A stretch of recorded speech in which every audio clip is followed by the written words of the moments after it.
Amém, amém, graças a Deus. Quero cumprimentar todo o povo de Deus com a paz do Senhor. Amém, meus irmãos? Amém. Eita glória, olha. Nessa mesma oportunidade também quero cumprimentar também nossos irmãos em casa com a santa e gloriosa paz de nosso Senhor Jesus Cristo. Vocês ainda estão felizes, meus irmãos? Não, vocês não estão felizes não. Vou perguntar de novo, vocês pelo menos fingem então. Vocês ainda estão felizes, meus irmãos? Amém, graças a Deus. Verdadeiramente já foi mencionado aqui, né? Hoje estamos na nossa EBT, Escola Bíblica para Todos. E hoje nós temos uma lição, não diferente das outras, né? Mas também com um tema, como foi falado aqui pelo nosso pastor Santos, um tanto quanto delicado, minucioso. Existe aí um tabu, né? Existe um preconceito acerca desse tema, que é ética cristã e sexualidade. Então vamos aprender pelo menos o título? Ética cristã. É sobre isso que nós iremos trabalhar no dia de hoje. Coube a mim essa responsabilidade. Já se encontra ali no telão, pode pular o slide, por favor. A nossa introdução, já foi mencionado aqui textuário, verdade prática e tudo mais.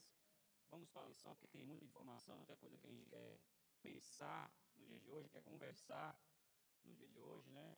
E a introdução nossa nos diz o seguinte: se por um lado a sexualidade tem sido desvirtuada na sociedade moderna, por outro lado, alguns cristãos insistem em tratar o assunto como um tabu. Embora o tema possa trazer desconforto para alguns, a sexualidade humana não pode ser subestimada. Não pode o quê, meus irmãos? Por isso, estudaremos o conceito da sexualidade, o propósito do sexo, segundo as Escrituras, e o casamento como parâmetro para o sexo. Então, perceba que tem umas palavras aí que, porventura, não são palavras que a gente costuma ouvir muito, principalmente em um ambiente da igreja. Talvez em um encontro de casais, a gente possa ouvir algumas coisas semelhantes a isso. Mas um EBT, Escola Bíblica para Todos, eu, particularmente, não tenho muitos anos de crente, né, comparado a algumas pessoas, mas o pouco de tempo que eu tenho, eu não me lembro de ter ouvido nada no tocante a esse tema. Mas é um tema que tem respaldo bíblico, então temos que falar. Não vamos continuar a falar só daquilo que a gente gosta, que a gente convém, que é fácil de falar. Tem que falar das coisas também que, porventura, é minucioso. Então, a revista vai dizer o seguinte: estudaremos o conceito, no dia de hoje, da sexualidade, o propósito do sexo, segundo as Escrituras, e o casamento como parâmetro também para o sexo. Assim, dentre muitos temas já abordados até aqui nessa revista, e essa revista verdadeiramente ela me edificou muito. Quantos aqui foram edificados por essa revista? Eu vejo que esse tema ele é pouquíssimo falado, como eu já mencionei, mas ele tem uma pequena diferença dos demais temas. E só relembrando, quais são os temas que nós já estudamos até agora, polêmicos. Nós estudamos sobre ideologia de gênero, nós estudamos sobre direitos humanos, nós estudamos sobre aborto, suicídio, pena de morte até agora. Todos esses temas são temas delicados, temas que não é muito falado também. Só que a sexualidade, diferente deles, é algo que nós todos, diferente dos outros, nós temos as nossas dúvidas. Talvez no tocante ao suicídio, ao aborto, a pena de morte, a ideologia de gênero, a direitos humanos, talvez você nunca tivesse dúvida, você nem sequer pensou acerca disso. Mas sexualidade, em algum momento, principalmente na época jovem, você sempre teve algumas dúvidas. Você teve as suas incertezas, talvez você nunca expressou isso em palavras, mas lá no fundo nós sabemos que a gente teve essas dúvidas acerca desse assunto. Então é um assunto que é necessário, porque existem dúvidas, você não vai ficar vivendo com dúvidas, porque isso dá brecha para você, porventura, errar, se você não sabe o que é o certo, o correto a se fazer. Então, verdadeiramente, ele é diferente, esse tema, porque nós todos somos tocados, somos, de alguma forma, influenciados por essa temática que é a sexualidade. Então, o assunto é pouco falado, porém, eu acredito que ele está no ar. De forma direta ou indireta, vez ou outra, ele surge. Diferente dos outros demais temas, ele está no ar. Porque eu defino que a sexualidade ela faz parte de viver a vida, meus irmãos. E nós vivemos a vida, amém? Então, nós vamos aprender no dia de hoje que a sexualidade ela está pertinente na sociedade, na igreja, fora da igreja, dentro da igreja, em todos os ambientes, porque ela faz parte do viver a vida. e nós iremos entender mais à frente acerca disso.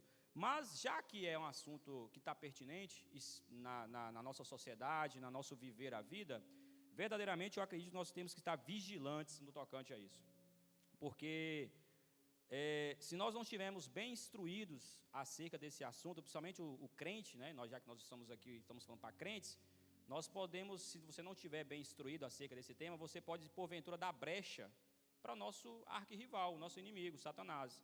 E ele é muito sagaz, e ele é muito esperto. E se você não estiver bem instruído acerca desse assunto, você vai estar dando brecha para ele implementar uma mentirinha, uma deturpação, um engano. E aí, meu irmão, é só ladeira abaixo acerca disso. Então, que bom que você está aqui hoje. Olha para o irmão que está do seu lado e fala assim: que bom que você está aqui hoje.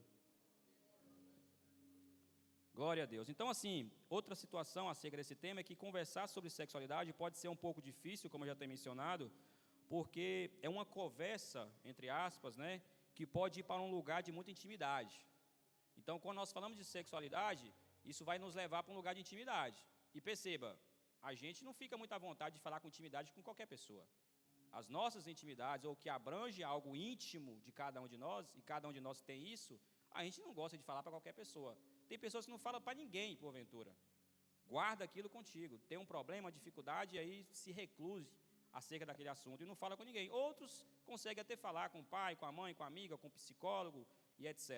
Então, perceba que não é um tema muito fácil, porque envolve a intimidade, envolve a privacidade, envolve a um certo grau de exposição, porque para você, porventura, falar da sua privacidade e falar da sua intimidade, você tem que se expor. E nós não nos sentimos, na sua grande maioria, à vontade em nos expor. Principalmente porque a gente tem medo de ser julgado por N motivos. Então, meus irmãos, não é algo fácil de ser dito, algo fácil de ser falado. Mas a lição, ela sugere, e eu acredito que seja uma conversa necessária a ser falada. Porque precisamos estar atentos, mas não somente com aspectos filosóficos e etc., mas não, pautado no que a palavra de Deus nos diz. Amém, meus irmãos? Então, verdadeiramente, eu acredito que o Senhor irá nos instruir aqui, nós iremos sair daqui com o melhor entendimento acerca desse assunto, em nome de Jesus. Pode avançar? Bem, essa revista é composta de 3 tópicos, e nós iremos primeiramente agora ver o primeiro, que tem como título a sexualidade. Aí nós iremos ver então conceitos e perspectivas bíblicas acerca disso. O nosso primeiro subtópico é composto do título Conceito de Sexo e Sexualidade. Eu quero convidar a igreja a estar me auxiliando neste primeiro, no 1, 2, 3, a biologia define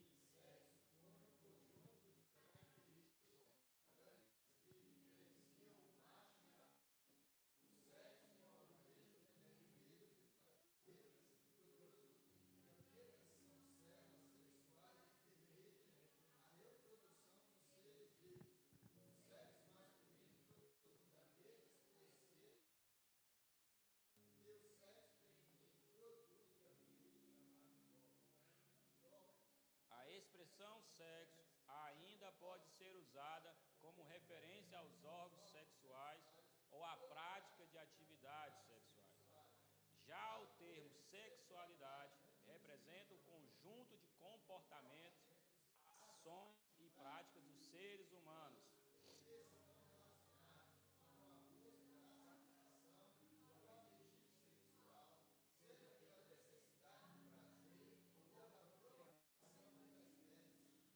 Glória a Deus. Deu até uma nostalgia aí na época de escola, né? Falando de gameta, de isso, daquilo, de macho e fêmea. Verdadeiramente, em algum momento, para vocês terem ideia, a gente já falou disso. E lá, quando a gente era bem novo, época de escola, a gente falava acerca disso. Então, não é uma novidade. Muito do que eu vou falar aqui não é novidade. Talvez você nunca parou para pensar ou para conversar, mas em alguma escala você percebe acerca do que eu vou falar aqui, conversar com vocês. Então, a revista, nesse primeiro tópico, que é conceito de sexo e sexualidade, ela nos traz então a definição, melhor dizendo, né, de cada um, tanto do sexo quanto da sexualidade. Porventura você pode achar que ambos são iguais, é a mesma coisa, e não, eles têm uma diferença, e é isso que nós iremos aprender neste primeiro subtópico. Então a revista vai falar o seguinte acerca do primeiro conceito do sexo. A biologia define sexo como um conjunto de características orgânicas que diferencia o macho da fêmea. Então, a definição do termo sexo é que a biologia nos fala que é um conjunto de características orgânicas, ou seja, tem vida aí, que define o macho e a fêmea. Então, o que existe de acordo à ciência, e a biologia faz parte, né, da área da ciência, é macho e fêmea. Isso é a biologia simples e pura. Quando nós estudamos, e eu falei da nostalgia, em algum momento a gente se deparou com aqueles livros, onde trazia, né, exemplos, trazia explicações acerca disso, e nós aprendemos acerca disso. Isso é a biologia pura. Então, não tem muito mistério, não tem muita dúvida acerca disso, do que é o sexo, porque a definição é essa, é macho e fêmea. Mas, sobre essa questão do sexo, assim, às vezes, como mencionou, isso ao longo dos anos foi deturpado. E a gente fala dessa palavra e, porventura, a gente já pensa em outra situação. Mas o início, a origem disso, o termo original disso, é voltado para explicar essa diferença desses dois possíveis exemplos. Então, olhando para a perspectiva, por exemplo, do que Deus diz acerca disso. Deus diz que existe homem e mulher. Quando no início nós vamos ver lá em Gênesis, a palavra de Deus vai dizer que Deus criou homem e mulher. E aí o termo Adam, que Adam significa humanidade. Então, quando nós olhamos para a questão do sexo, ele quer nos explicar, ele quer nos traduzir a sua definição de que existe homem e mulher. Quando nós vamos para a biologia, aí nós entendemos que existe o macho e a fêmea. E aí, lá em biologia, quando você estudou, existia o XY, ou XX, isso era o que a gente aprendia na altura. Quando a gente vai para a ciência vai nos dizer que existe a pessoa que produz espermatozoide e a pessoa que produz óvulo. E, obviamente, homem, espermatozoide, mulher produz os óvulos. Isso é o que a ciência diz. Quando nós vamos para a anatomia, ela diz, então, que existe, então, o órgão masculino e existe o órgão feminino. Então, isso é a definição do que é o sexo. O sexo, ele é definido sobre essas duas principais características, ou melhor, não é principais, essas duas únicas possibilidades, que existe somente homem e mulher, o fêmea e macho, órgãos masculinos e órgãos femininos. Então não é nenhuma dúvida, não é nenhuma incerteza, isso é simples de se entender. Quantos aqui entenderam isso? Amém? O problema, meus irmãos, acerca dessa definição, desse conceito, é que o pecado, onde ele chega, ele deixa a sua deturpação. E, infelizmente, com o sexo também foi a mesma coisa. O pecado entrou nesse conceito, e aí ele transformou, e aí ele modificou. E, infelizmente, por causa disso, porventura, hoje nós olhamos para algo que o Senhor fez com tanta beleza, porque lá no início, quando ele criou todas as coisas, a frase dele é, e viu Deus que era tudo muito bom. Então, ele também criou o sexo lá no jardim. Então, era muito bom, mas o pecado entrou, e porventura deturpou também o que é isso. Então, o pecado, ele vendo que não tem como inventar uma terceira possibilidade, porque só existe duas, é homem e mulher, é macho e fêmea. Aí, ele vendo que não tem a opção de inventar uma terceira opção, o que ele faz? Ele troca de lugar. Ele muda a posição.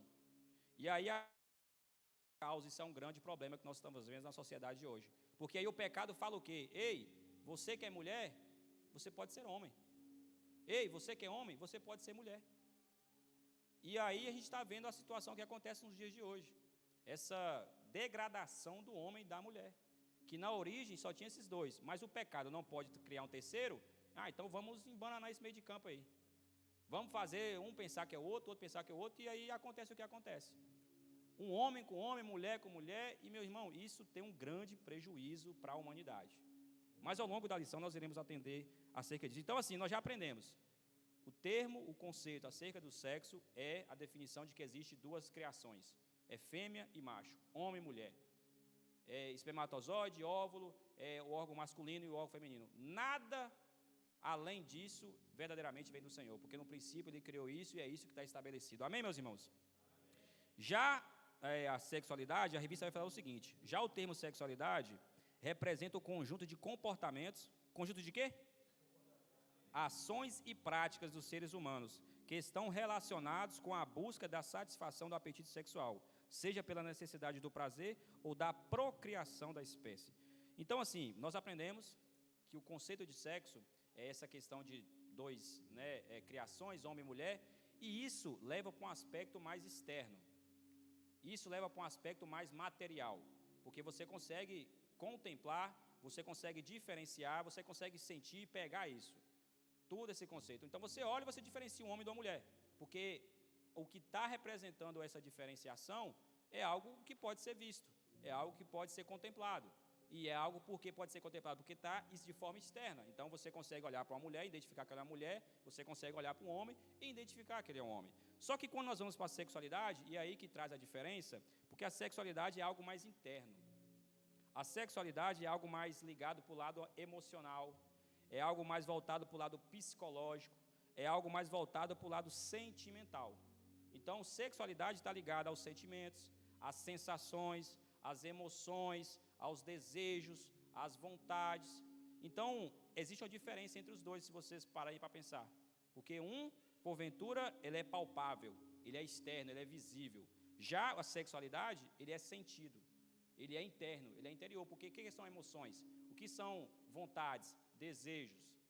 Então, existe essa diferença. Então, sexo é um comportamento, ou você consegue, porventura, ver, porque é externo, é palpável, é visto, mas, em compensação, a sexualidade é mais interior, é mais psicológica, é mais sentimental, é mais sentida, e não é mais tocada em si. Então, existe essa diferença. Vocês conseguiram entender? Tem alguma dúvida em relação a isso? Então, verdadeiramente, essa é a diferença, para a gente partir de um princípio aqui que será muito importante no decorrer. Então, recapitulando, o sexo é essa questão mais externa, já a questão da sexualidade é algo mais interna. Então, isso envolve sentimentos, desejos e vontades. Nosso segundo subtópico vai nos dizer o seguinte: o sexo foi criado por Deus, e glória a Deus por isso. Então, agora nós iremos entender mais acerca dessa criação aí, que infelizmente foi deturpada ao longo, né, da evolução aí do pecado na Terra. Vai nos dizer o seguinte: no ato da criação, Deus fez sexualmente diferentes, macho e fêmea. O sexo faz parte da constituição anatômica e fisiológica dos seres humanos. Homens e mulheres, por exemplo, possuem órgãos sexuais distintos que os diferenciam sexualmente. Sendo criação divina, o sexo não pode ser tratado como algo imoral ou indecente. As Escrituras ensinam que, ao término da criação, viu Deus tudo quanto tinha feito, e eis que era muito bom. Desse modo, o sexo não pode ser visto como algo pecaminoso, sujo ou proibido. Tudo que Deus fez é bom. O pecado não está no sexo, mas na perversão do seu propósito. Então, segundo o subtópico, o sexo foi criado por Deus, e glória a Deus por isso, vai nos dizer a revista o seguinte: o sexo faz parte da constituição anatômica, fisiológica dos seres humanos.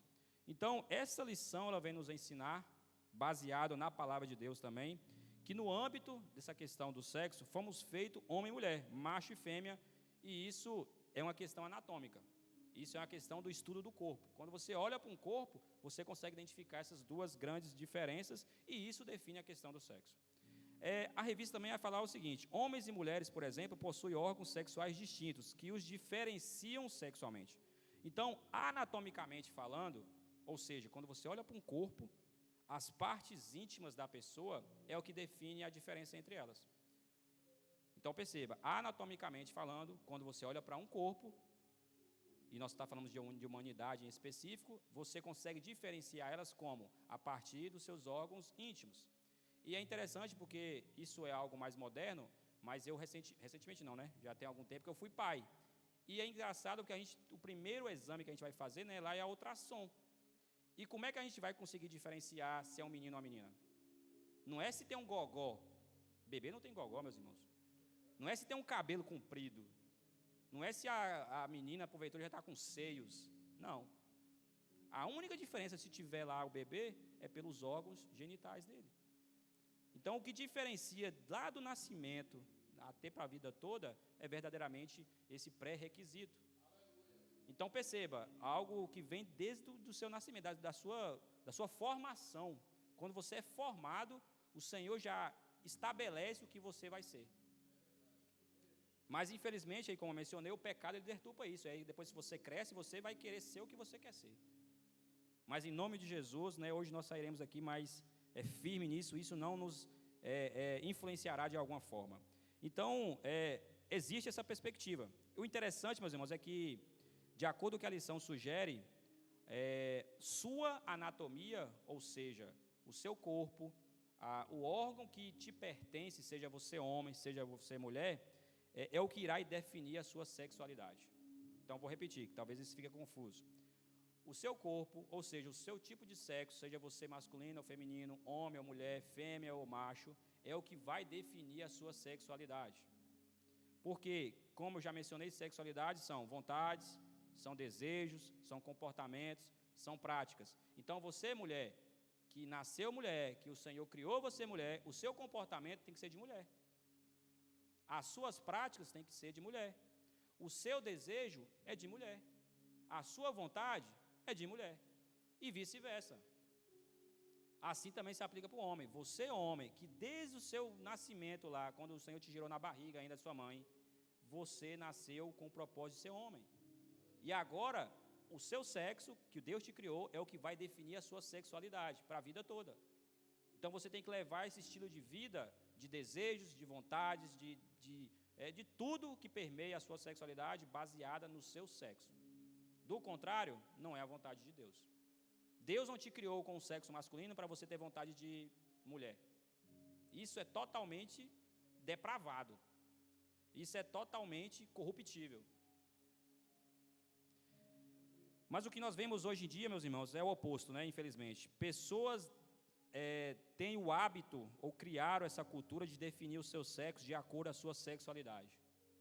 Sendo que é totalmente oposto à regra, como eu já mencionei. Então, perceba, o seu sexo direciona a sua sexualidade, não a sua sexualidade que direciona o seu sexo. E aí nós temos visto pessoas, porventura, que primeiro, ou porventura depois que cria uma maturidade e fica de maior, e aí ela começa, enfim, tem as suas teorias aí, por influência do mundo, e ela quer redefinir o seu sexo através da sua sexualidade. Mas perceba, no início, lá em Gênesis, Deus criou primeiro o sexo. Depois Ele nos deu a sexualidade, porque são coisas distintas. Primeiro Ele te criou, e assim como nós aqui. Primeiro Ele te cria, te dá seu sexo, homem e mulher. E no decorrer, você vai ter, então, posteriormente, a sua sexualidade. E o que está acontecendo é totalmente o oposto. O mundo tem falado, não, olha qual é a sua sexualidade, o que você gosta? O que você sente? Você, mulher, você sente atração por outra mulher? Então você pode ser mulher. Você pode ser homem, melhor dizendo. Você homem, sua sexualidade, o seu desejo, a sua atração é por homem, então você pode se tornar uma mulher, então, e pode ficar com homem. E aí vira essa nojeira que nós temos visto no mundo.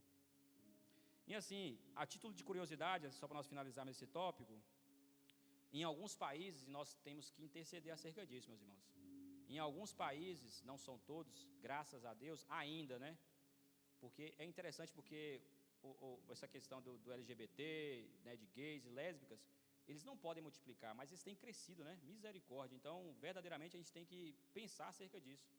Então, existe uma curiosidade acerca dessa questão, porque tem países em que autorizam, no nascimento da criança, você colocar o gênero dele neutro. Por quê? Porque eles já pensam que o que define é a sexualidade, não é o sexo. Então, quando a criança tiver maioridade, ela que vai definir o que ela quer ser. Você se sente o quê, minha filha? Homem ou mulher? E aí uma mulher se sente homem. Vou cortar o cabelo, tomar hormônio, crescer barba, arrancar o que tiver que arrancar, e etc. Então, verdadeiramente é algo que está adentrando até na sociedade como um todo. Ao ponto de ter leis. Tem países, são poucos, mas tem países que dão essa autorização de verdadeiramente a pessoa ficar com um gênero neutro, sendo que Deus já criou ela com o gênero que ela tem que ter. Então, a gente tem que pensar acerca disso, porque o inimigo está furioso, ele está usando das armas necessárias. Por isso que é importante crente estar no meio dos políticos, porque é de lá que saem as leis. Então, não, crente pode misturar com política, não. Se não fazer isso, meu irmão, vai fazer como então? A gente tem que estar lá também. Então, nós temos que orar para cada um dessas crianças, desses jovens também se tornarem homens influentes. Ser pastor é muito bom, glória a Deus, mas ele também pode ser um presidente também pastor. Ele pode ser também um juiz pastor, para poder combater de alguma forma isso. Amém, meus irmãos? Amém. Então vamos avançar, em nome de Jesus. O terceiro, Sexualidade é criação divina. Então, nós aprendemos no tópico anterior que o sexo é uma criação de Deus. E agora a sexualidade, que é outro conceito também, é criação divina. A lição vai dizer o seguinte: ao criar o homem e a mulher, Deus também criou a sexualidade. E Deus os abençoou, e Deus lhes disse: frutificai e multiplicai-vos e enchei a terra. O relacionamento sexual foi uma dádiva divina concedida ao primeiro casal, bem como às gerações futuras. Deixará o varão, o seu pai e a sua mãe, e apegar-se-á à sua mulher. E serão ambos uma carne. Sempre fez parte da criação original de Deus a união sexual entre o homem e a mulher, formando assim ambos uma só carne. O livro poético de Cantares exalta a sexualidade e o amor entre o marido e a sua esposa. Portanto, não é correto demonizar o desejo e a satisfação sexual. Assim como o sexo, a sexualidade também não é má e nem pecaminosa. O pecado está na depravação sexual que contraria os princípios estabelecidos nas Escrituras ou na Escritura Sagrada. Terceiro subtópico, a sexualidade é criação divina, e glória a Deus por isso. A lição fala o seguinte, ali em determinado momento: o relacionamento sexual foi uma dádiva divina, concedida ao primeiro casal, bem como às gerações futuras. Deixará o varão ao seu pai e à sua mãe, e apegar-se-á à sua mulher, e serão ambos uma só carne. Isso está lá em Gênesis 2:24. Então, assim como Deus criou o sexo, que eu defini logo no início como algo externo, como algo visível, como algo palpável, Deus também criou a sexualidade posteriormente, como algo interno, como algo que é sentível, que é algo que você pode sentir, que são as suas emoções, são as suas vontades, são os seus desejos, ou os nossos desejos. Mas o interessante é que lá no texto que a lição nos sugere, de Gênesis 2:24, fala o seguinte: por essa razão o homem deixará pai e mãe e se unirá à sua mulher, e eles se tornarão uma só carne. Verdadeiramente, esse subtópico me falou algo interessante, porque eu penso que o motivo que faz com que um solteiro deixe seu pai e sua mãe, que é o que o texto de Gênesis 2:24 nos sugere, não é somente o sexo oposto ao nosso. Quando esse texto é falado, por essa razão, o homem deixará pai e mãe, e a revista fala também, né, o varão deixará pai e mãe, o motivo que te faz você deixar sua solteirice, deixar o seu pai e a sua mãe e se unir à sua companheira, não é somente porque ela é mulher. E está longe disso. O que te motiva a fazer isso é a sexualidade. Porque a sexualidade é onde se encontra o desejo. A sexualidade é onde se encontra a vontade. A sexualidade é onde se encontra aquilo que nós chamamos no relacionamento, a química.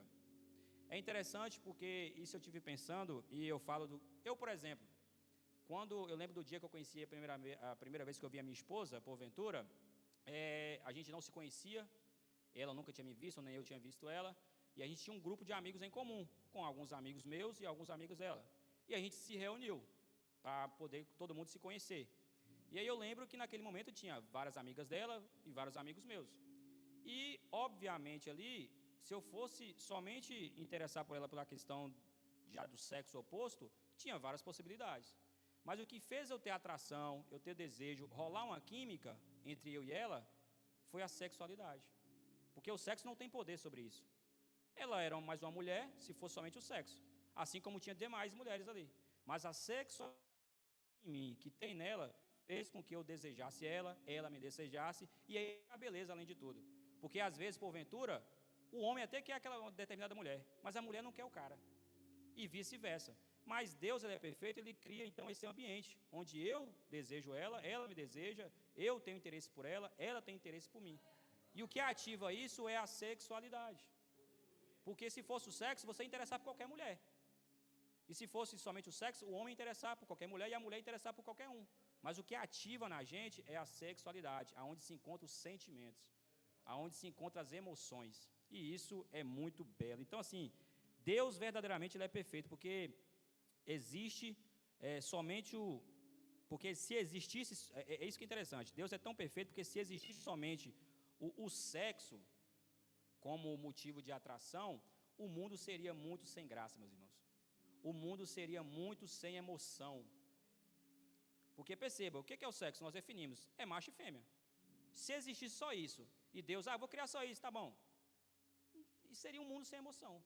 Mas quando ele criou a sexualidade, aí tudo teve mais beleza. Porque agora começou a ter atração, começou a ter desejo, começou a ter química, começou a ter... enfim, você olha para uma mulher e fala, cara, que bonita, gentil, isso aqui, características te agradam nela. E aí, então, deu beleza para essa perspectiva. E eu penso que pior, né, do que essa questão de se não existisse a sexualidade, Deus foi muito perfeito nessa questão, é que não iria, porventura, existir, por exemplo, os casamentos. Então, se porventura só criasse o sexo homem e mulher, essa diferenciação, e não existisse a sexualidade, ninguém ia se interessar por ninguém. Então, isso que nós defendemos aqui, por exemplo, na igreja, que é o casamento, que é a família, que é a instituição, isso não iria existir. Porque quem iria se interessar por ninguém? Não tem sexualidade. Ia ficar algo sem graça, sem emoção e não ia existir nada disso. Então, verdadeiramente, a sexualidade ela é necessária, porque é onde envolve sentimentos, é onde envolve emoções, é onde envolve encontros. Por isso que eu mencionei lá no início que esse tema ele está no ar, porque ele é mais profundo, ele não é só no âmbito do sexo, ele é emoções, ele é sentimento. Então, você tem testemunho de algo que você viveu, que a sexualidade fez parte. Se você é casado hoje, a sexualidade está ativa nisso. Se você tem família hoje, em algum momento a sexualidade esteve ativa na sua vida, no tocante a isso. Então, glória a Deus, porque o Senhor, Ele não criou somente o sexo, mas Ele é perfeito, Ele também criou a sexualidade. Amém, meus irmãos? Pode avançar em nome de Jesus.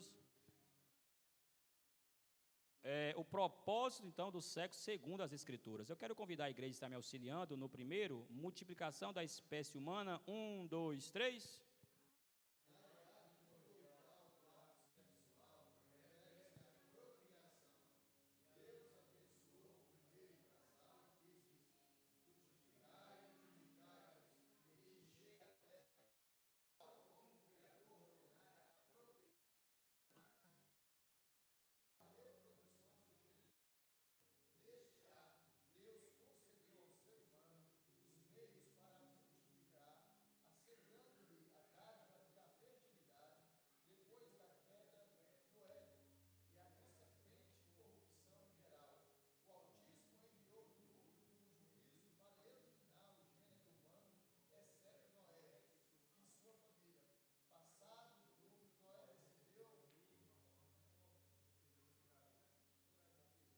E abençoou Deus a Noé e a seus filhos, e disse-lhes, frutificai e multiplicai-vos, e enchei a terra que outrora fora despovoada, agora deveria ser...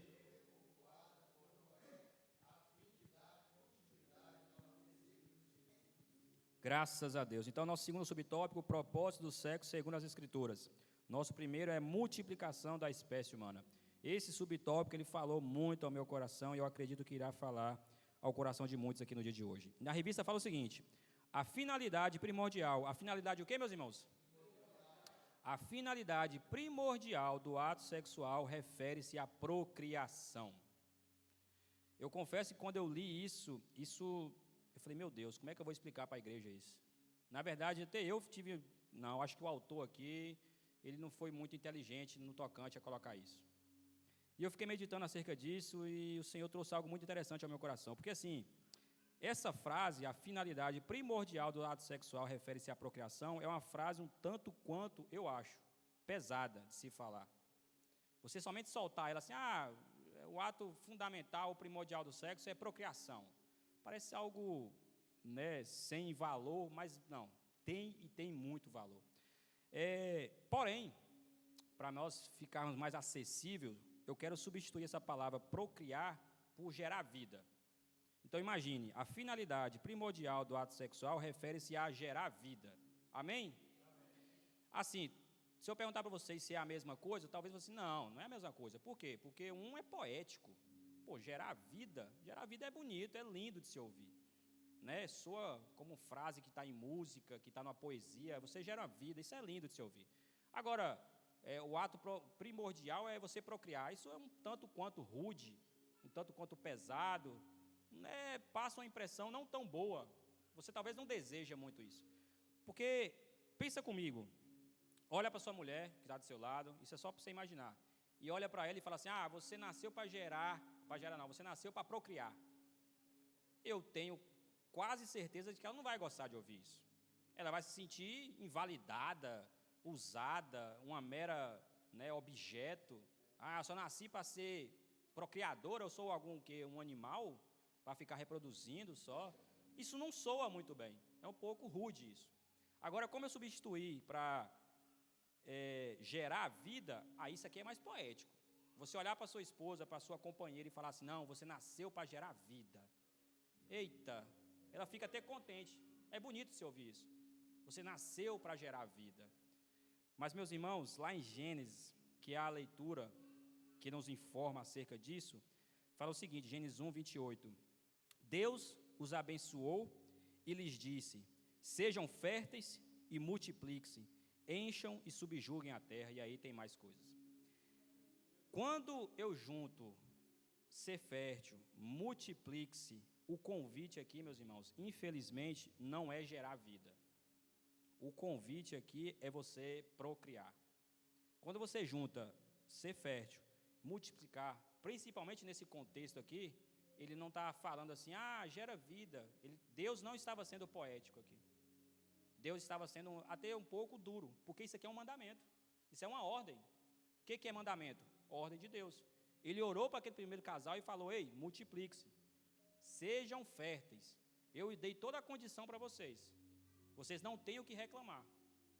Tem um jardim perfeito aí para vocês agora. Eu só quero que vocês multipliquem. A mesma coisa ele fez com Noé. Ei, eu salvei vocês. E agora vocês têm um mandamento para ser cumprido. Multipliquem. Procriem, encham a terra, subjuguem sobre peixes, animais e etc, etc. Então isso aqui não foi algo poético da parte de Deus. Deus não olhou fofinho para eles e falou assim, vai lá, meus filhinhos, comecem a gerar vida. Não, ele falou, não, vão lá, procriem. Essa é a ordem. Vocês foram criados para poder procriar mesmo. Então, assim, isto é algo, e aí que entra algo muito poderoso, que difere procriar de gerar vida. E o Senhor ministrou isso muito ao meu coração. Porque eu vejo que hoje em dia, meus irmãos, as pessoas estão sendo cada vez mais, e já que vamos falar aqui, o que é possível procriar é casais, né, um casal. Eu vejo que cada vez mais os casais querem ser geradores de vida. A mulher, eu quero gerar vida. O homem, não, eu quero gerar vida. Ninguém quer procriar. Por quê? Porque não existe beleza em procriar. Você acha um pouco rude. Existe beleza em, porventura, gerar vida. Só que existe uma diferença entre os dois. E isso o Senhor falou muito ao meu coração. Porque qual é a diferença, então, de gerar vida e de ser um procriador? Porque, assim, o casal que quer gerar vida são pessoas que querem ser Deus. A pessoa que, porventura, quer gerar vida, ela quer ser Deus. Porque, vamos partir do princípio, primeiramente, de quem dá vida? É Deus. E por que você quer ser um gerador de vida? Porque se Deus, porventura, deu uma criança, mas quem te sustenta não é você. Eu tenho uma boa alimentação, eu tenho uma boa pessoa que cuida da minha saúde, eu faço isso, eu faço aquilo. Meu irmão, não adianta. Quem dá a vida é Deus. Assim como uma pessoa que não cuida da saúde consegue ter um filho. Então você não foi chamado a ser um gerador de vida. Por mais que você gere uma vida, mas você foi chamado a ser um procriador. Você, mulher, você homem, você foi chamado para se procriar. Deus te deu a fertilidade, Deus te deu a opção de você ser assim para poder multiplicar, é procriar mesmo. É uma ordem, é um mandamento que Ele nos estabeleceu. Então, casais que querem gerar vida, eles vão na força do seu dinheiro. Eles vão na força das suas possibilidades, eles vão na força da sua capacidade. A pessoa que quer gerar vida, ela é preocupada. Ela fala, eu vou ter só um filho porque filho é caro. E aí você está querendo ser Deus. Porque quem te sustenta? Verdadeiramente. Aí você que quer gerar vida, o casal que quer gerar vida, é uma pessoa que quer ir na sua capacidade. Epa, eu tenho 2, o terceiro eu já não consigo, não sou capaz. Mas quem te dá capacidade é Deus. Você quer ir na força, então, da sua possibilidade. Não, eu só posso porque meu trabalho, a demanda que eu tenho, eu sou empresário e eu não tenho tempo, eu só consigo um filho só. E eu vou gerar é só um. Você está sendo o seu Deus. Você está definindo coisas, e coisa tão importante, porque existe uma ordem. Ele te fez fértil. E Ele quer que você multiplique. Mas, em compensação, existem os casais, então, que querem procriar. E aí que está a beleza. Isso que parece ser rude, parece ser pesado, mas é a vontade de Deus. Ele quer que você e eu procriemos. Isso falou muito ao meu coração. Sabe por quê? Porque eu me identifico com gerar vida. Eu olho e falo, epa, pronto, está complicado criar filho. Filho é caro. É demanda, é trabalho. A gente pensa na nossa capacidade, na nossa possibilidade. Mas o Senhor não nos chamou para gerar vida. Ele nos chamou para procriar. E aí, quem gera vida é uma pessoa que não depende de Deus. É um independente. Porque agora ele vai ver o seu dinheiro, as suas finanças, e vai ver tudo ali. E, cara, eu sou independente, eu vou viver minha vida, eu vou ter quantos filhos eu quiser. Mas, em compensação, o cara que vai procriar, ele... São pessoas que, porventura, não quer ser Deus. Porque, primeiramente, ele entende que quem dá a vida é Deus. Então, ele não é um gerador de vida, ele é um procriador. O Senhor deu a função de procriar. Pessoas, casais que querem procriar, eles vão na vontade de Deus. Eles não oram para dinheiro, eles não oram para a possibilidade, eles não olham para os recursos, para as condições. Eles cumprem com a vontade de Deus. Então, assim, tem uma frase que eu ouvi um certo tempo atrás, que fala o seguinte: quando você vai ter um filho, você pergunta a Deus ou a sua conta bancária? Ah, vamos ter um filho, mas agora as condições não estão legais. Mas pergunta a Deus, meu irmão. Porque você pode estar com a conta cheia, de um dia para o outro, aquilo vem inflação, te toma aquilo, acabou. Vem um problema de saúde, não sei.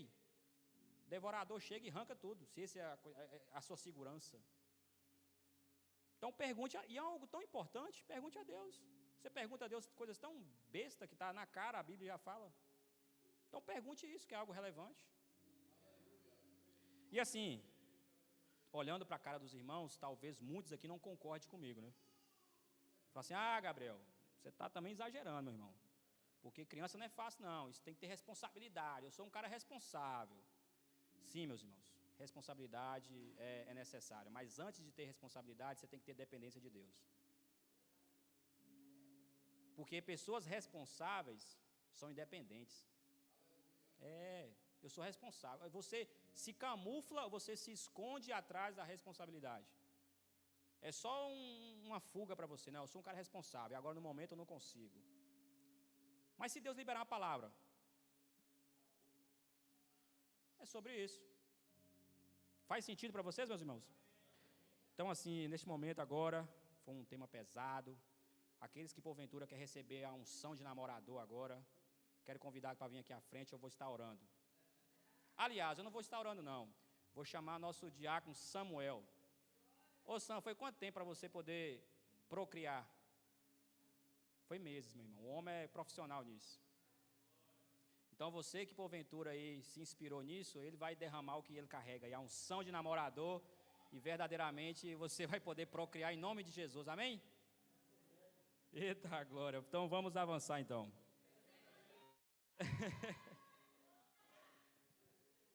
Segundo subtópico, satisfação e prazer conjugal. A lição nos diz o seguinte: por muito tempo ensinou-se que a procriação era o único propósito da relação sexual. Tertra disciplinou a prática sexual como fins exclusivos de reprodução e proibiu o sexo aos domingos. Nos dias... Não obstante, a Bíblia também se refere ao sexo como algo prazeroso.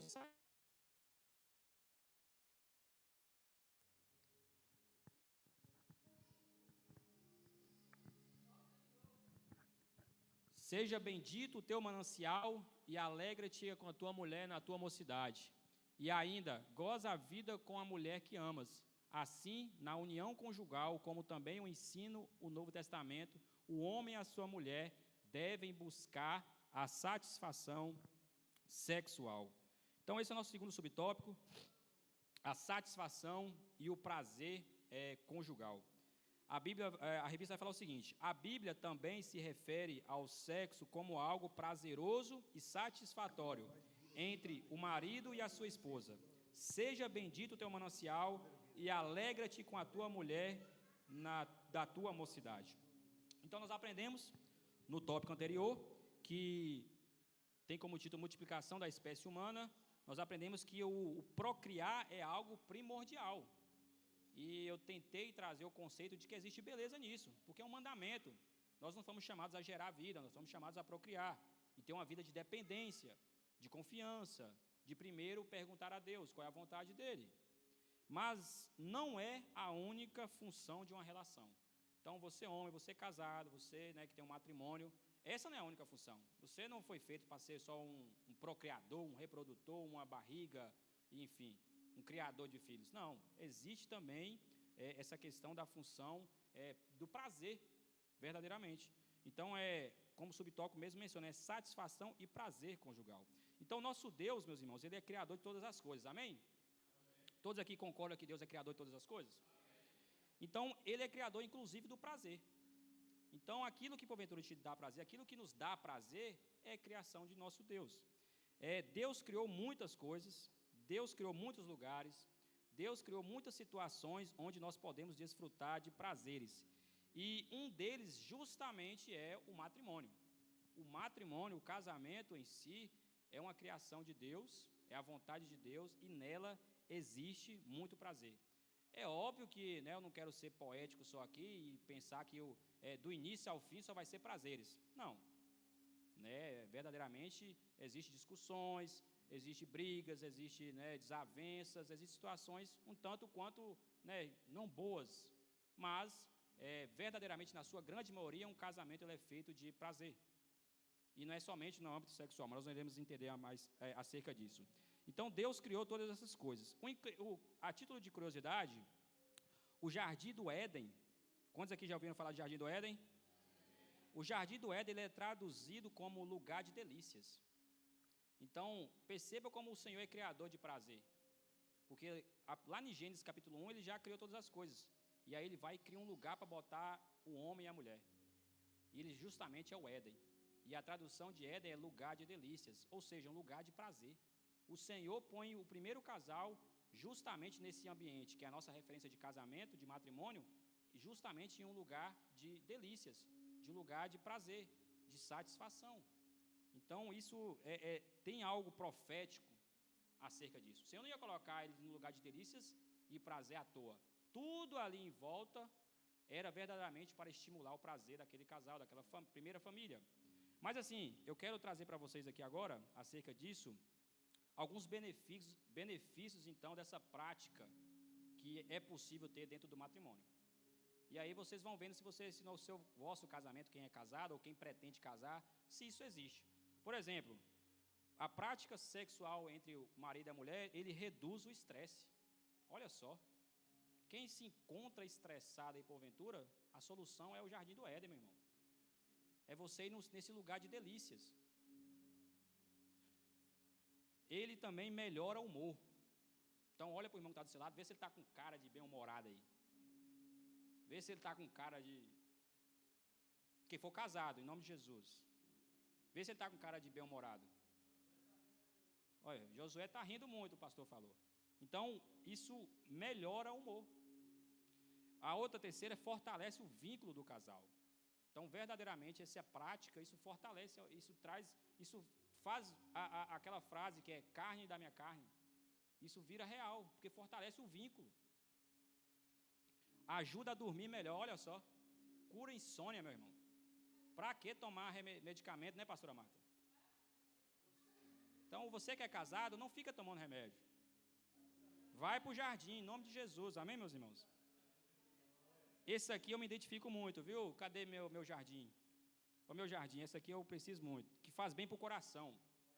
A minha família toda tem problema cardíaco, da família do meu pai. Então, posteriormente, eu posso herdar isso. Então, cuida de mim, em nome de Jesus, meu filho. Já tem o diagnóstico, já tem até e é pelo menos o jardim umas 3 vezes por dia, em nome de Jesus. Melhora o sistema imunitário, olha só. Para que ficar tomando essas cápsulas de vitamina A, B e C? Então, verdadeiramente é algo poderoso. Diminui as dores, pastor. Então, para de tomar paracetamol, meu irmão, em nome de Jesus. Vai para o jardim.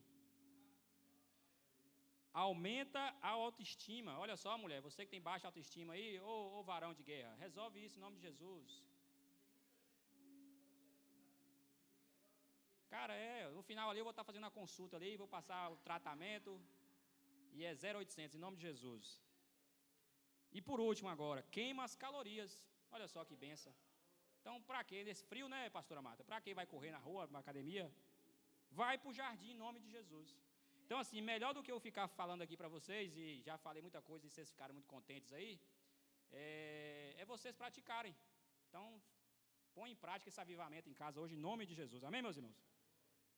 Vamos avançar aí? Oh, glória a Deus. Avança, por favor. Terceiro, o correto uso do corpo. No ato sexual ocorre a fusão de corpos. Assim não são mais dois, mas uma só carne. O sexo estabelece um vínculo tão forte entre os corpos que os tornam uma só pessoa. Como os nossos corpos são membros de Cristo e templo do Espírito Santo, as Escrituras proíbem o uso do corpo para práticas sexuais ilícitas. São condenadas, dentre outras, as relações incestuosas, o coito com o animal, o adultério e a homossexualidade. O corpo não pode servir à promiscuidade, mas deve glorificar a Deus, o nosso Pai. Então, o terceiro subtópico, correto uso do corpo. Nos diz o seguinte, a revista: como os nossos corpos são membros de Cristo e templo do Espírito Santo, a Escritura proíbe o uso do corpo para práticas sexuais ilícitas. São condenadas, dentre outras, as relações incestuosas. O que são essas relações incestuosas? É relação, porventura, entre parentes. Infelizmente, isso é inimaginável, mas existe. Entre mãe e filho, pai e filha, irmão e irmão, sobrinho com tia. Existe isso, infelizmente. Então, isso são relações incestuosas. O coito com o animal, nós também sabemos que isso existe, que é a prática sexual com, porventura, um animal. Existe também o adultério, que é o mais falado, a gente conhece, é mais comum aí, e também a homossexualidade, que é entre os sexos do mesmo sexo também. Mas, sobre esse uso correto do corpo, meus irmãos, estamos na época que tem uma frase que eu acho que vocês já ouviram, que é: meu corpo, minhas regras. Quantos aqui já ouviram essa frase? Ela está implementada aí, na internet, na sociedade, na política, em todo canto você escuta isso. Meu corpo, minhas regras. Onde o que prevalece para essas pessoas que pensam acerca disso é o seu corpo, onde o que prevalece é a sua vontade, é o seu querer, é a sua opinião. Então eles vivem dessa forma: é meu corpo, minha regra, eu faço o que eu quero, como bem eu quero, onde eu quero, com quem eu quero. Mas se tratando do mundo, meio que tudo bem eles pensarem assim. Mas quando se tratando de quem é crente, de quem serve ao Senhor, isso não faz nenhum sentido. Essa frase de meu corpo, minhas regras, isso não pode estar na boca de um cristão.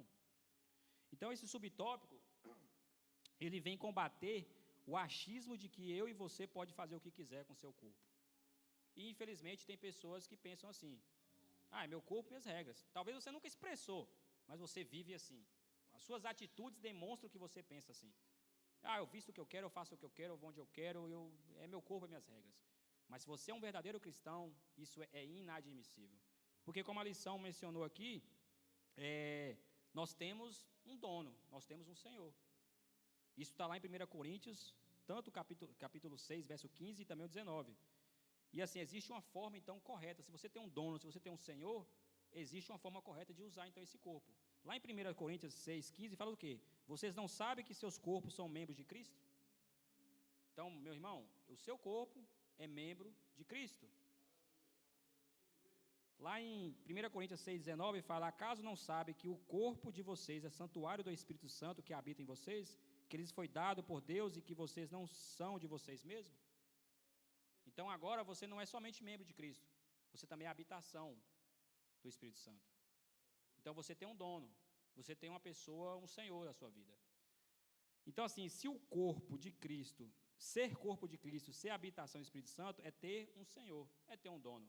E aí, isso leva para o princípio de que, se você é um corpo, porventura, e você tem um Senhor, e nós entendemos que Cristo é o cabeça, isso que eu faço com minha mão aqui, todo o movimento que eu faço, esse comando vem da minha cabeça. É em milésimo de fração de segundos. É imperceptível, mas vem da minha cabeça. E aí, porventura, então, quem manda é a cabeça. E quem é o cabeça? Cristo.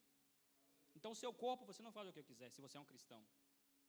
Assim como você é uma habitação, então você agora tem um dono. Porque uma casa, ela tem que ter um dono, tem que ter um proprietário. E uma casa, ela não é autossuficiente. Uma casa não se arruma sozinho. Uma casa, ela não muda a cortina, ela não muda o móvel sozinho.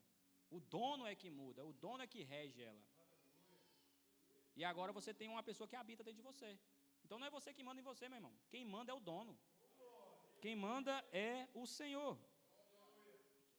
Então ele faz o que quer. Então assim, a nossa frase não é meu corpo, minhas regras. A nossa frase é o meu corpo é de Cristo e as regras são dele. E assim, só para a gente finalizar esse tópico, essa questão do corpo não se limita somente ao âmbito da sexualidade ou do sexo, também. Isso aqui é bem mais profundo do que você possa imaginar.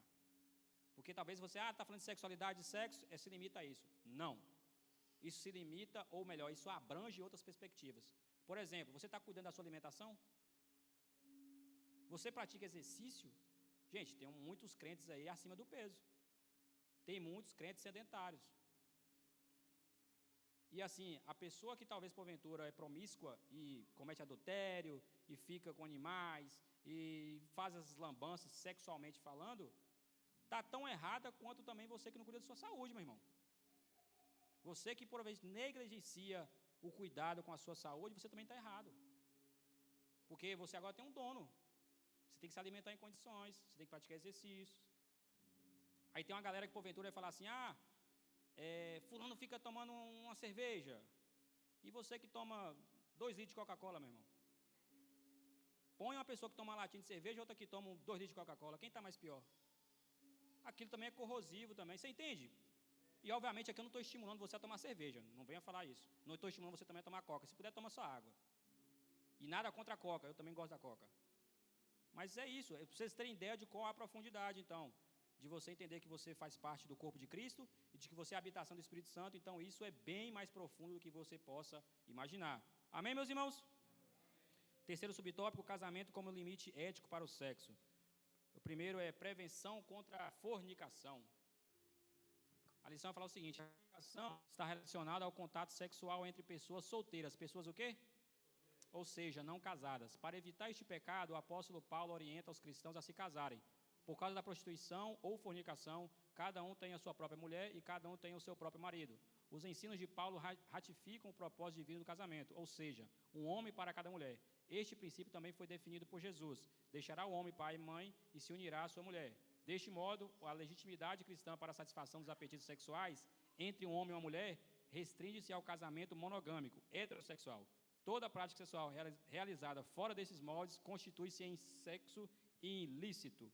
Então, primeiro subtópico, prevenção contra a fornicação. A revista fala, a fornicação está relacionada ao contato sexual entre pessoas solteiras, ou seja, não casadas. Então, fornicação nós podemos definir com um conceito de eu resolvi não esperar. Então, perceba, a fornicação pode ser traduzida por eu resolvi não esperar. Porque nós sabemos que existe esse conceito hoje de jovens, principalmente, que falam, eu resolvi esperar. Eu não vou ter relação sexual antes, do meu casamento. E glória a Deus por esses jovens que praticam isso. Mas, em compensação, essa leitura, a lição vai nos trazer, então, desse pecado, que é a fornicação. E é pessoas que, porventura, não resolveram esperar. Essa prática, meus irmãos, ela é muito comum. Talvez não dentro da igreja, mas ela se tornou até mesmo, eu me arrisco a dizer, normal. E assim, eu queria definir em 3 modalidades, para vocês terem noção. A primeira modalidade é entre namorados.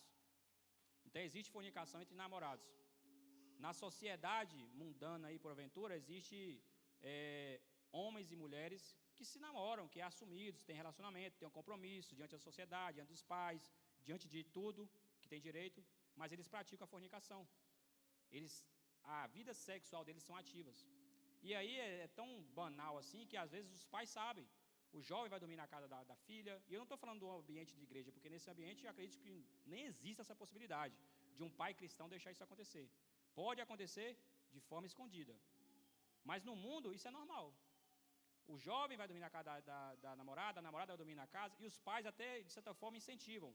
Compram preservativos, compram anticoncepcionais, e aí eles então dão permissão para isso acontecer. Então isso é um grau de modalidade da fornicação, que é pecado, que é condenável para o Senhor.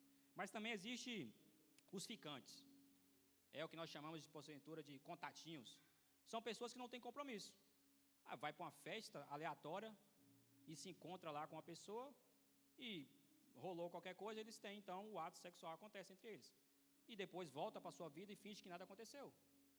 Perceba, um tem compromisso, conhece a família, se relaciona e etc. É algo mais, louvável, porventura, porque tem um compromisso, é namorado, conhece a família. E o outro não, o outro só se viu na festa. Época de carnaval, no Brasil, principalmente, isso acontece de forma muito fácil.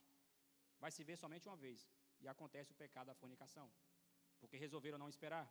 Mas também existe a terceira modalidade, que é os profissionais. Quem são os profissionais? São pessoas que vendem esse tipo de serviço. E isso tem crescido cada vez mais, infelizmente. Pessoas que prestam esse tipo de serviço, então eu defino elas como os profissionais. E aí você pode entrar nas redes sociais, telefones, enfim, agências, ou pode até mesmo ir em um local onde elas prestam esse tipo de serviço. E lá vai acontecer esse pecado da fornicação também. Então, assim, o fato, eu acredito, de haver essas três possibilidades no mundo, de sexo fora do casamento, que é o pecado da fornicação, tem levado muitas pessoas a não desejar o casamento. E aí que é o perigoso. Porque a pessoa, o âmbito é, casem para poder ter direito. Mas já que eu consigo ter antes do casamento, então para que eu vou casar? Eu tenho acesso antes de casamento, então vou continuar fornicando. E isso é um grande prejuízo para a cultura, para a própria palavra de Deus. É interessante porque antigamente, por exemplo, meus irmãos, isso, uma mulher, ou até mesmo um homem, mas eu falo mais a mulher, ela era cobrada para ser, por exemplo, virgem, para se guardar. E não é no âmbito só da igreja. A sociedade como toda, ela pregava isso. Era louvável uma mulher que era pura, que guardava a sua virgindade. Hoje em dia isso não é mais. Hoje em dia, diante da sociedade, isso é cafona. E talvez muitas das nossas jovens aqui, se em algum momento com uma amiga secular compartilhou isso, talvez a amiga até zombou dela, riu dela. Nossa, você com essa idade, 18 anos, 20 anos, você homem também, se guardou os 20 anos, nunca ficou com ninguém, não teve relação ainda? Que feio, coisa nada a ver no tempo de hoje, século 21, coisa antiquada. Porque o mundo está totalmente maluco em relação a isso, meus irmãos. Então, assim, para prevenir isso, o apóstolo Paulo nos orienta a você a casar. Então, a partir do momento que você casa, aí você está apto a ter relações. Isso não é mais fornicação. Amém, meus irmãos? Então, já passou nosso tempo. O casamento e o leito sem mácula. As Escrituras ensinam que o casamento é digno de honra e que a união conjugal deve ser respeitada por todos. O leito conjugal não pode ser maculado por ninguém. Quem o desonra não escapará do juízo divino. Aqui a desonra refere-se ao uso do corpo para práticas sexuais ilícitas, com a ênfase nos casos de relações extraconjugais. Inclui também as relações conjugais resultantes de divórcios e de segundo casamento antibíblico. Embora muitas vezes os imorais escapem da reprovação humana, não poderão fugir da ira divina. As praxes da sociedade e a condescendência de muitas igrejas não invalidam a palavra de nosso Deus. Então, segundo e último subtópico aqui, o casamento e o leito sem mácula. O leito conjugal ele não pode ser maculado por ninguém. Quem o desonra não escapará do juízo. Então, nós estamos falando de algo muito sério, muito importante. Resumidamente falando, esse subtópico aqui ele está falando sobre o adultério. Dentre tantas coisas que nós já falamos, meus irmãos, eu acredito que o adultério é algo que o Senhor... Acredito não, a palavra de Deus nos informa que o adultério é algo que é totalmente deplorável, condenável pelo nosso Senhor. Inclusive, quando nós vamos para os mandamentos, está lá, não adulterarás. Você vê o grau de importância que o Senhor dá para isso. Inclusive, o Senhor usou profetas para poder usar o estilo de adultério como pregação contra Israel, sobre a infidelidade de Israel. Então, verdadeiramente, inclusive, o adultério era digno de pena de morte. Então, para você ter ideia de quão para o Senhor é importante que não pratiquem o adultério. Mas eu acredito que o adultério hoje, também, assim como a fornicação, se tornou uma certa moda. Não é normal, mas se tornou uma moda. Existe, porventura, lugares de entretenimento para você poder praticar adultério, onde um casal sai predestinado a ir fazer troca de casal. Existem lugares assim, festas, ambientes onde a pessoa sai com esse desejo, com essa vontade. Adultério se tornou tema de filmes, de novelas, de séries, de músicas. E é interessante que essa moda, ela está nos influenciando, você não percebe, mas está. Porque você assiste uma série e muitas das vezes você torce para aquele cara que traiu a esposa porque ele estava infeliz e agora ele arranjou uma mulher que cuida dele, que zela por ele, e você começa a torcer para eles dar certo. Você então está torcendo para aquele adultério dar certo. E isso está implementado dentro das músicas. Lá no Brasil nós temos o sertanejo. O sertanejo basicamente fala sobre adultério. Muitas coisas falam sobre adultério. Eu sou da Bahia, por exemplo, lá tem uma tal de uma Rita, que a mulher deu uma facada no cara, e é uma lambança, e é uma música que toca. Graças a Deus aqui em Portugal não tem paredão de som. Porque lá no Brasil, sem querer, você aprende as músicas. Você é obrigado a aprender as músicas. Mas existe, então, essa cultura está sendo implementada, e você às vezes não percebe. Isso vai mudando sua mente, você vai vendo beleza no adultério. Você vai vendo possibilidades no adultério. Você vai vendo saídas através do adultério.